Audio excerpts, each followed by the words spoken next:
Welcome back to the Customer Success Festival. Before we get going with the next helping of inspiring content, we'd like to take a moment to thank our sponsors for helping us bring this event to your screens. And don't forget, you can access even more content to elevate your CS knowledge by becoming a CSC member. Simply head on over to our website to find out more. Now sit back and enjoy the next session.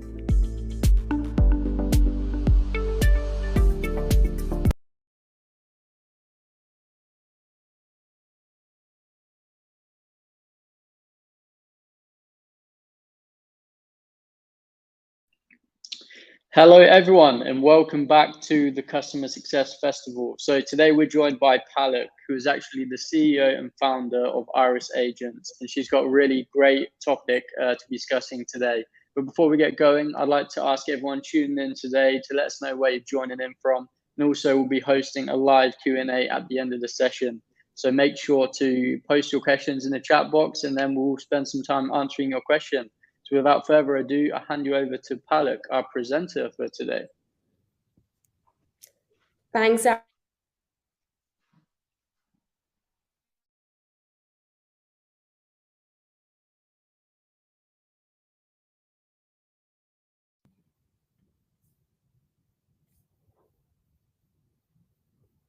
Thanks, Alex, for the introduction.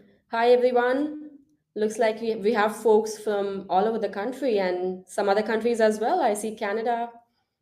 It's pretty cool. Well, great to meet you all. Appreciate your time. I would love to talk to you more about our initiatives in the customer support and customer success space and how we can increase renewals. So, without further ado, let me just jump in.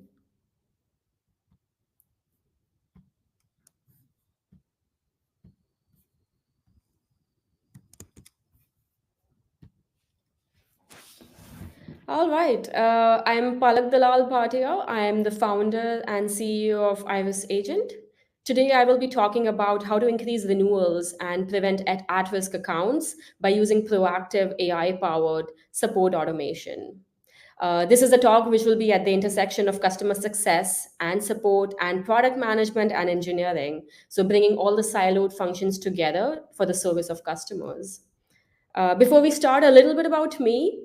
I have worn multiple hats in my career so far. I worked as an engineer at Google and Microsoft and also transitioned into product management.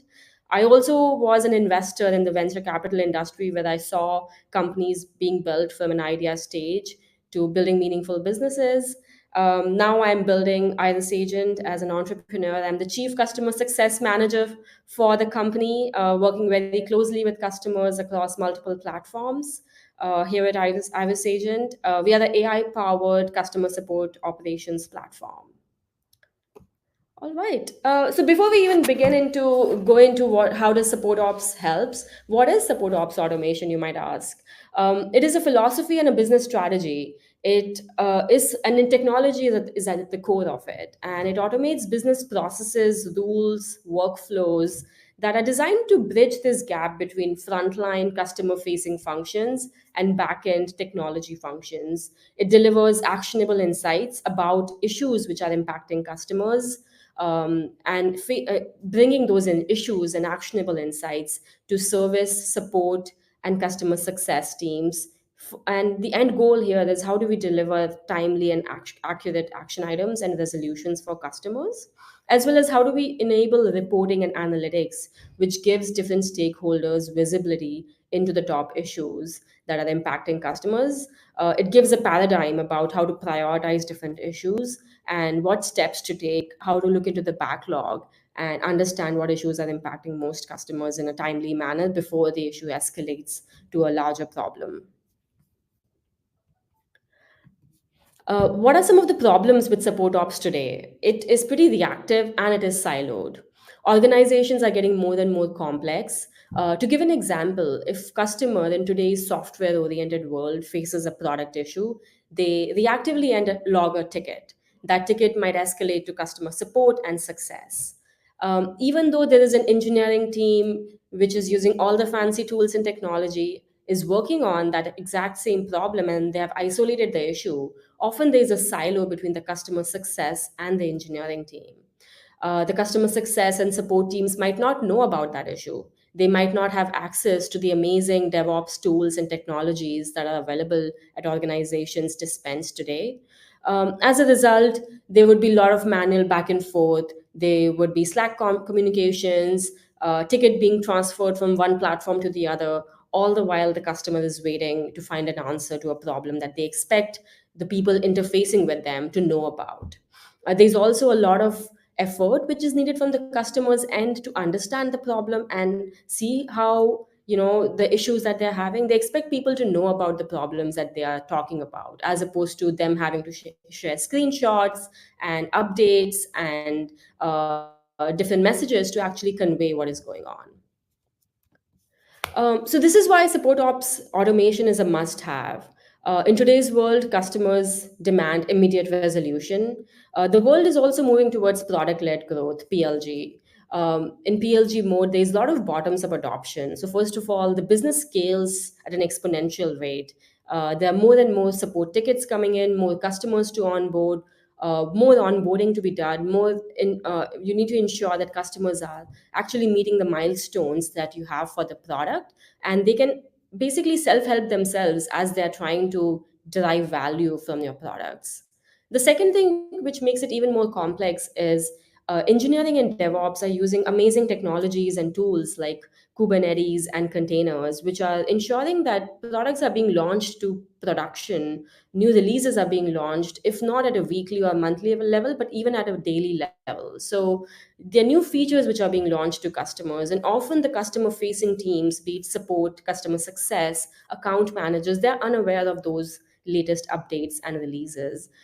Customers ask them questions about it, but those teams might not have full visibility about what's going on internally in their organization.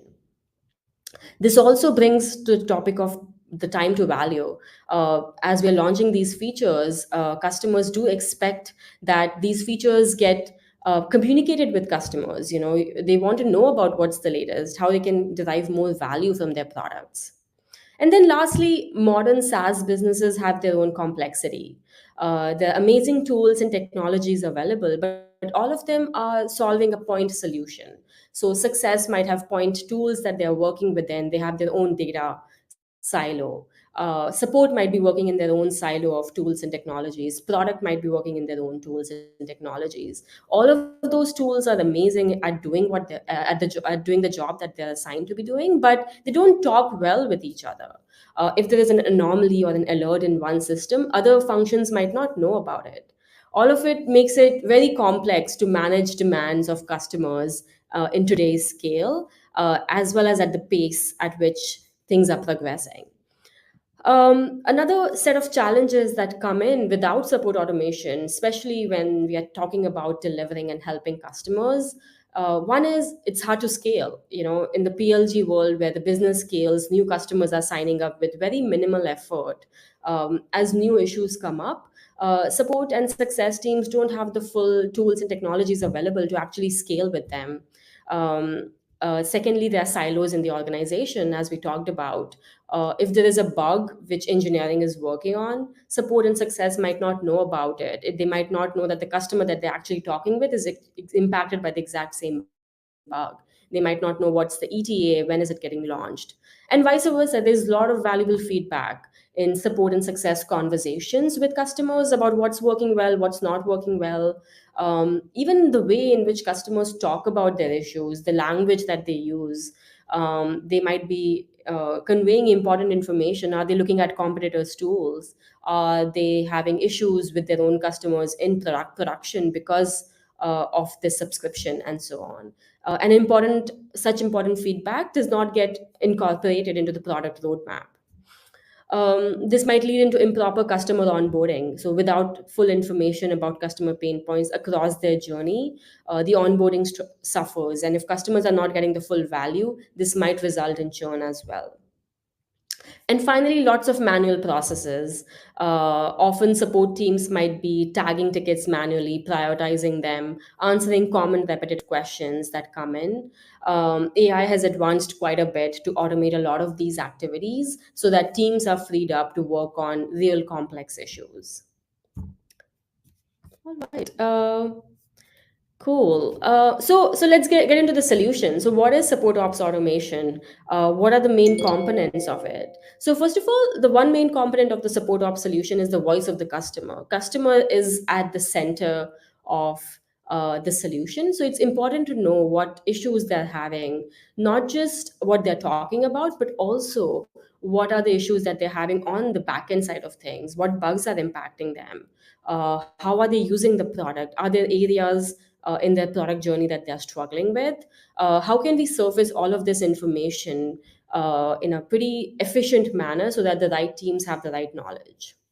The second component of it is using automation and possibly AI to do automated root cause discovery and issue discovery, building those correlations between the data in siloed platforms that we talked about, understanding information in a CRM about a customer, about their journey that they are on, as well as correlating that with the support conversations that they're opening, as well as the customer success onboarding conversations they're having with the internal and backend teams about bugs that are being tracked in platforms like Jira, as well as product analytics tools in platforms like Pendo and Amplitude and others. So bringing all of this together to actually pinpoint and find the root cause of what is impacting customers the most and why, and what steps should be taken to remediate that.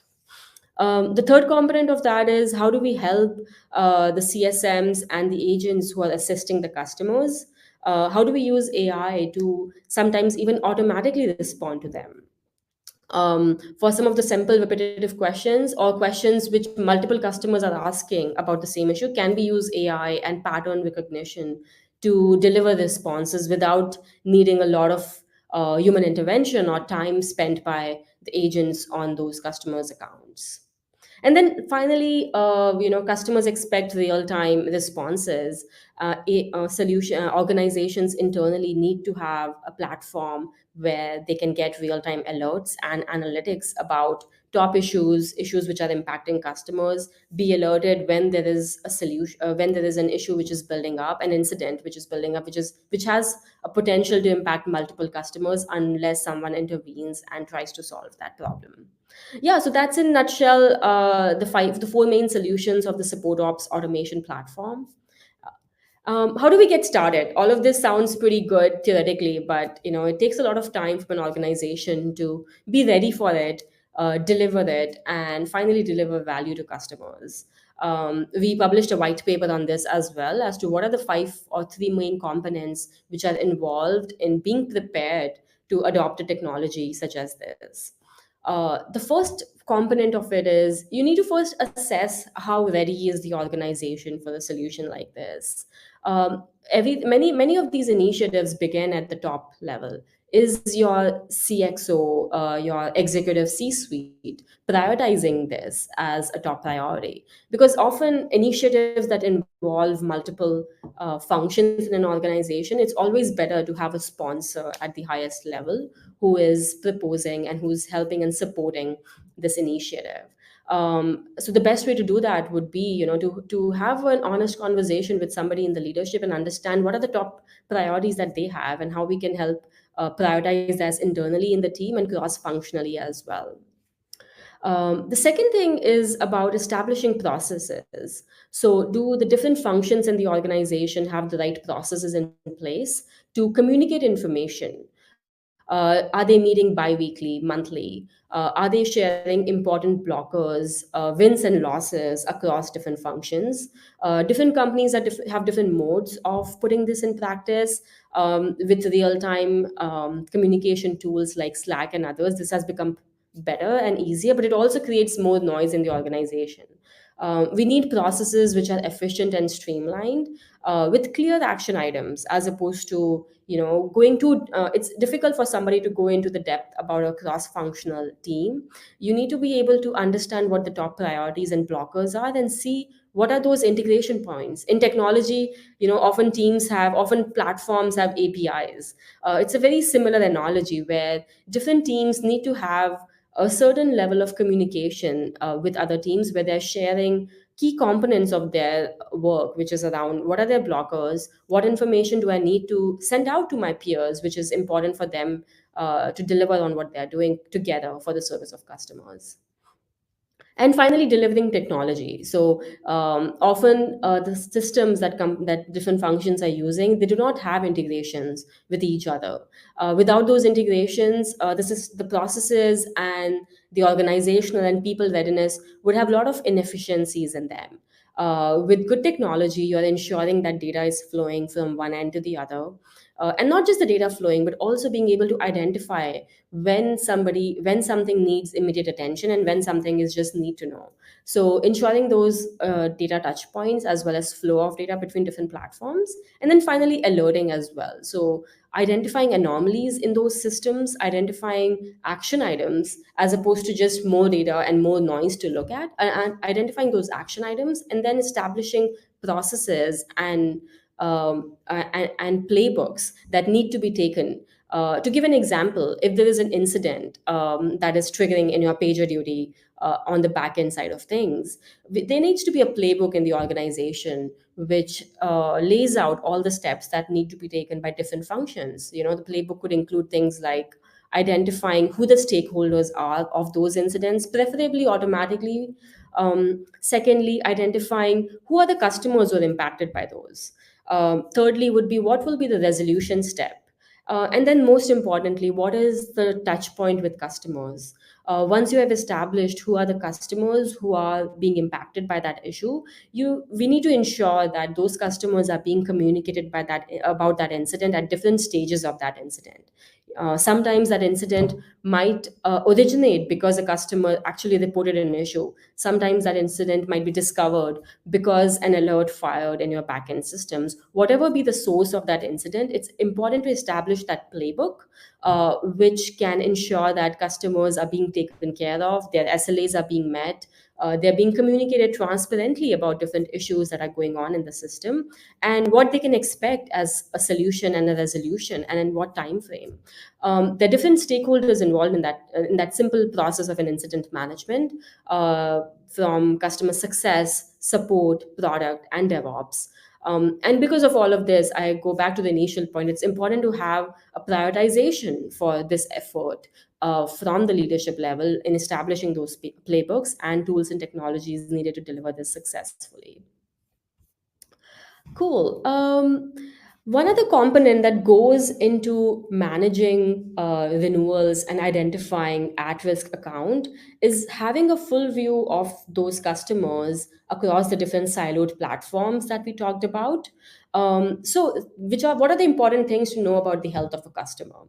There are different things. So the first thing that comes to mind is, first of all, the customer is using a product ultimately, right? Companies are often selling a product or service. We want to know how happy is the customer in their usage of that product. Are they actually getting the value that they were promised at the time of sale or purchase?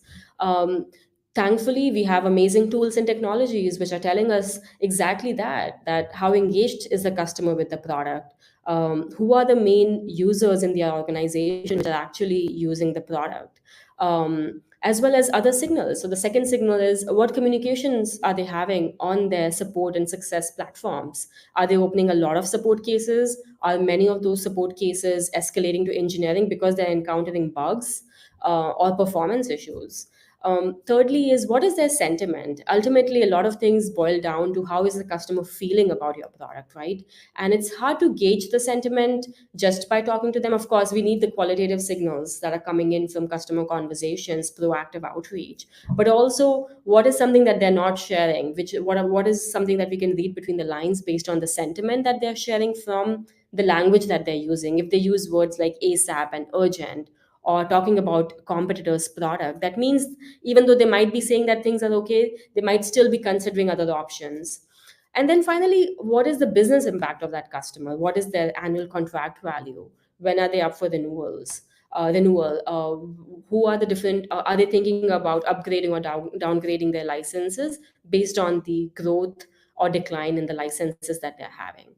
So all of these signals are important to to finally assess the health of the customer. Today, CSM teams have to go through different platforms.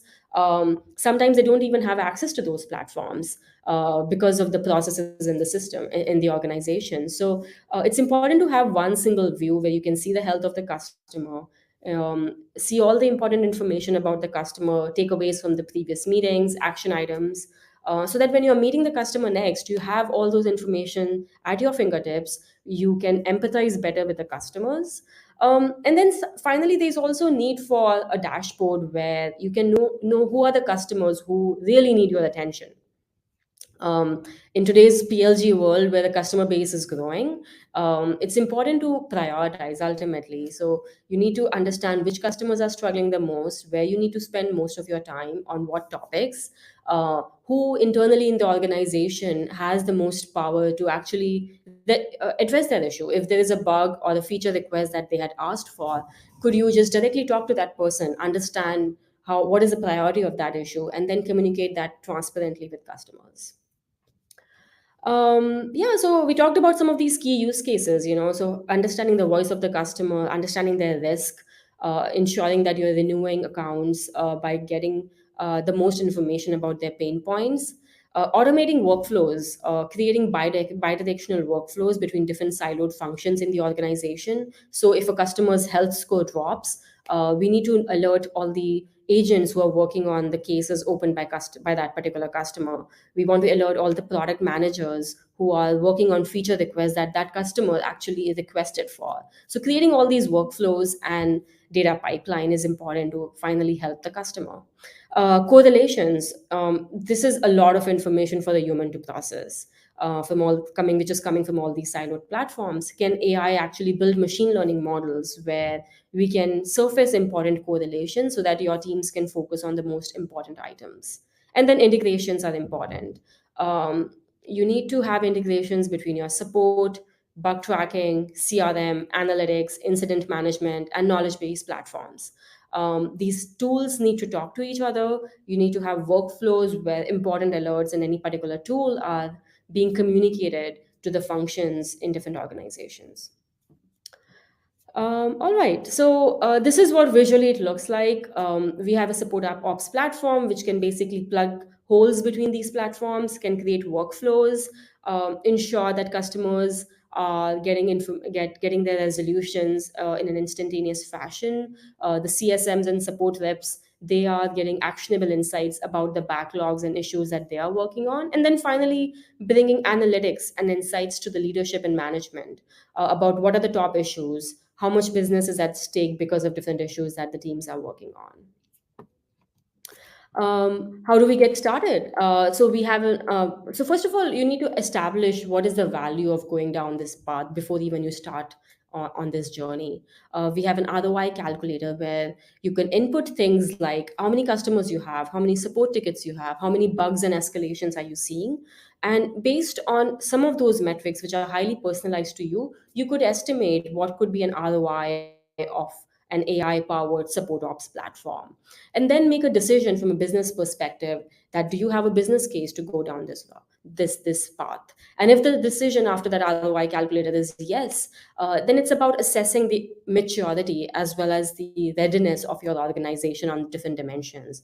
Ultimately, it's about three things: people, processes, and technology. Assessing the readiness of the organization where we stand today, and then and understanding what steps need to be taken to reach to the North Star. I am available anytime. Please feel free to reach out to me, book a meeting with me to dive deeper into some of these topics. And I'll just end with some of these key takeaways. So, first, support ops automation is pretty critical, especially for the scaling organization, becomes even more important in a PLG world. And then, thirdly, in today's economic climate, churn has become a very important thing. It's very important to retain our existing customers, hopefully renew those customers. More revenue today is coming from customer renewals and upsells than actually new account acquisition because of budget freezes and constraints that are going on in the economic climate, unfortunately, today. Secondly, establishing support ops automation as a strategic priority at the leadership level and assessing the organizational readiness and the steps that would be needed to reach to the North Star. And then using a support ops platform like IrisAgent, which can automate the data flow between these different platforms, help you understand the voice of the customer, pinpoint the issues that need escalation and immediate resolution. And then thinking about the use cases, understanding which use cases are important for you, and prioritizing those as we scale the business. Yeah, so that's a quick presentation that I wanted to give. Happy to take any Q&A, and you can always reach out to me at palak@irisagent.com. Thank you. Cool. Thank you so much for that presentation, Palak. We've got some time here for some questions now. So question here, what have you seen the top themes for customers not wanting to renew? Yeah, that's a great question. In today's economic climate, the top level reason that the customers might share is we have budget constraint or we are freezing our budgets. But if you do drill down into that answer, you would find a lot of patterns about that customer's behavior. Were they actually using the top 20% features that you had promised to those customers? What was the adoption and engagement level on those features? Who in the organization was the power user, and did their engagement fall or drop? Second thing is, often in today's fast moving world, engineering is pushing out a lot of updates and releases, but there are often bugs and performance issues. Any escalation or engineering issue that they might run into ends up hurting their experience with the product. It ends up eroding the trust they have in the company. It makes them think that would the product be of lower quality. So it's important to be on top of those bugs. Of course, I'm sure engineering teams are doing the best that they can in doing QA, quality assurance, and testing. But customer facing teams also need to be on top of those, ensure a healthy communication between those functions. Amazing. Thank you so much. Another question here from Bridie McWilliams. How do you win a customer back over if they're looking like they might not renew due to the lack of personalization on your CSM's end? Yeah, I think customers really appreciate honesty. So first of all, it's important to acknowledge that the issues that they had in the past. It's important to be transparent about what steps that you might have taken to remediate those issues and ensure that those issues don't happen in the future. And it's also good to involve them in your journey as well. You could, tell them about the initiatives that you are taking around organizational readiness and adoption of proactive technologies. Customers are also learning a lot about new technology, so they would appreciate being in the loop on those processes.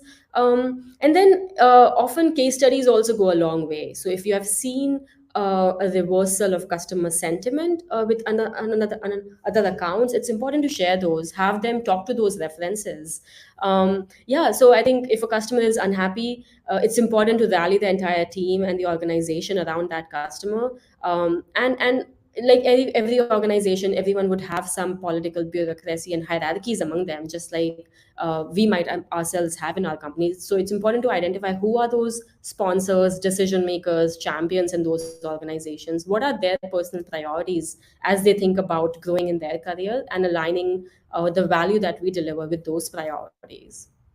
Really great answer. Hopefully that answered your question, Bridie. Another question here. I work in a CS team for a high growth SaaS startup, and we're currently recruiting for additional AMs and CSMs. My question is, when would you recommend starting to think about automating your renewals processes? Yeah, that's a great question. It depends a lot on your organization and what's involved in it. I think it's always better to start early.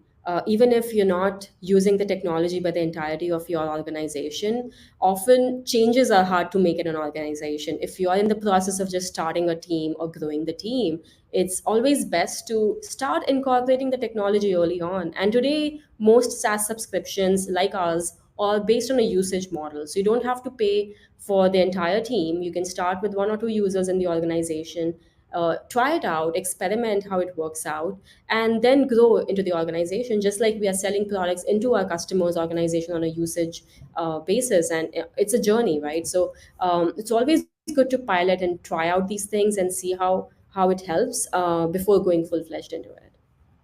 Definitely some valuable points there. Thank you again so much, Palak. That brings us to the end of the session, but it's a really great session. Hopefully our audience enjoy it too. If you've got any more questions, feel free to connect with Palak on LinkedIn. I'm sure she'll be more than happy to connect with you guys. And also feel free to check out our Slack community as well and continue the discussion over there. But hopefully we'll see everyone in the next session. And thank you again, Palak. Thanks a lot. Great to be here. Bye. Cheers. Bye.